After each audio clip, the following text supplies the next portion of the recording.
before the season, Brian, you said that Marcus was talented in a lot of areas, but you weren't sure what he would be statistically. Yeah. How has he found his niche, or is his niche not having a niche necessarily, and being able to help you in so many different areas? Yeah, I've said it before. Like you said, he's a basketball player. He can pass, shoot, and dribble. He can score in multiple ways, in the post, off drives, off catch and shoot threes. So that's really allowed him to be successful against different types of teams, different types of defenses. And then obviously just his maturity and his work ethic has allowed him to have success as a freshman too. When Aaron went down, you needed someone to kind of step up, take his place. It kind of seemed like Marcus was the one that took that role.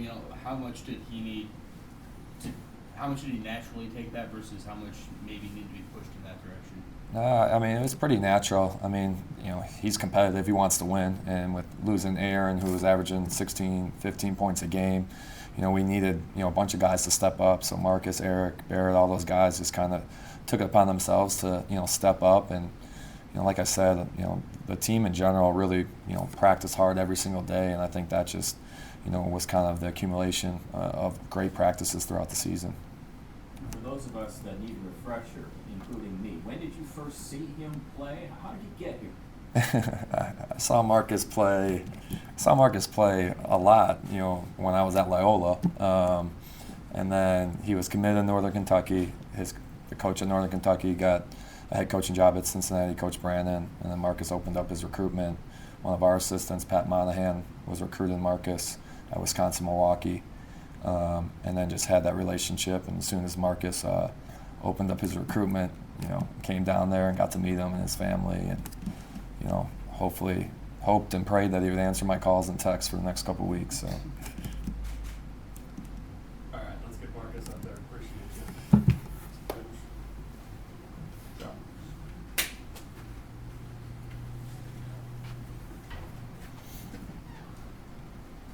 Everybody ready?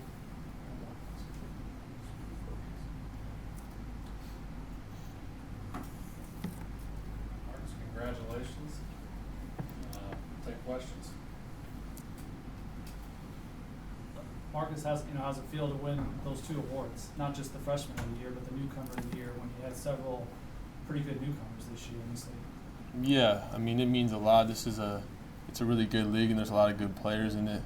So to be kind of put in the elite category up at the top, it just means a lot. And I got to give a lot of credit to my teammates and my coaches for just trusting me as a freshman to play meaningful minutes in meaningful spots, and they just kind of really let me play my game and they didn't get frustrated. I made mistakes. They just kind of let me play through it, and I think that's a lot of the reason why I had success.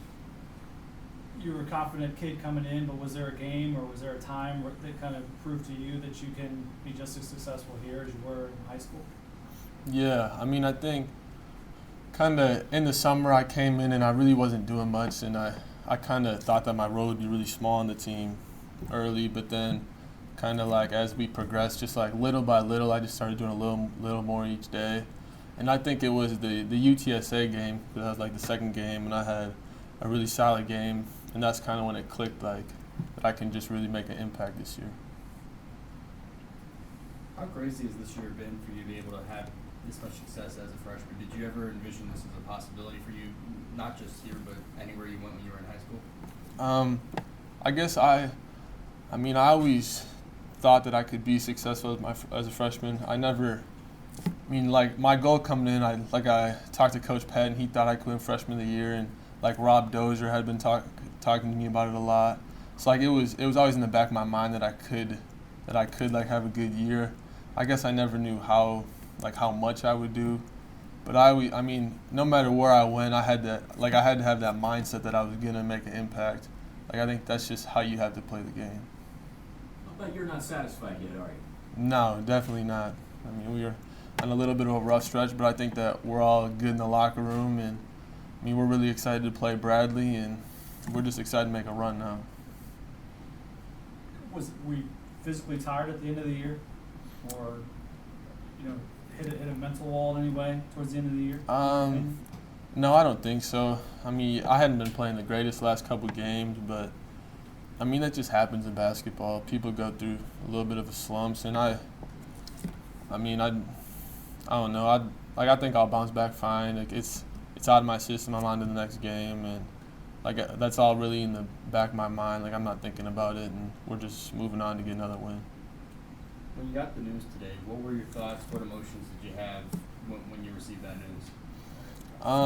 I was just really thankful. I mean, Coach Brian, he came in and sat me down in his office, and he just kind of told me like what I won and all that. So I was just really thankful for him because I mean, really, he gave me the opportunity to trust me as a freshman to play so much. So I mean, I'm just really thankful. What's it going to be like playing in the tournament? This is the first one for you, a different environment, big arena. Yeah, I'm really excited for it. Our whole team's really excited. I mean, like a lot of us are new, so we've only heard about how good of a tournament is and the fan support and all that. Coaches talked to us a lot about it, and I mean we're just excited to make some noise down there. As a kid, everybody wants to play in March. Is this Oh, starting yeah. to kind of, do you feel it? Yeah, definitely. I can just kind of like feel the buzz around, and everybody's excited for it, and like it's just an opportunity that everybody wants to play in. So we just want to play as many games as possible. You've had some big halves, but you've talked about you'd like to see the game come to you.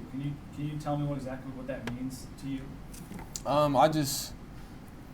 I feel like every trip down, we're just trying to get the best shot possible. So if I feel like that's not my shot at the time, then I'm not going to take it. And if I feel like I have the ball and I could get the best shot of this possession, then I'm going to take it. So I'm not going to force it and try to create a shot that's not there.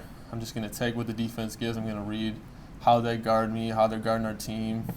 Because like if Barrett's got a mismatch in the post, then like that's the best option for our team. So I'm just trying to figure out and kind of think ahead of what they're doing to figure out what our best option is.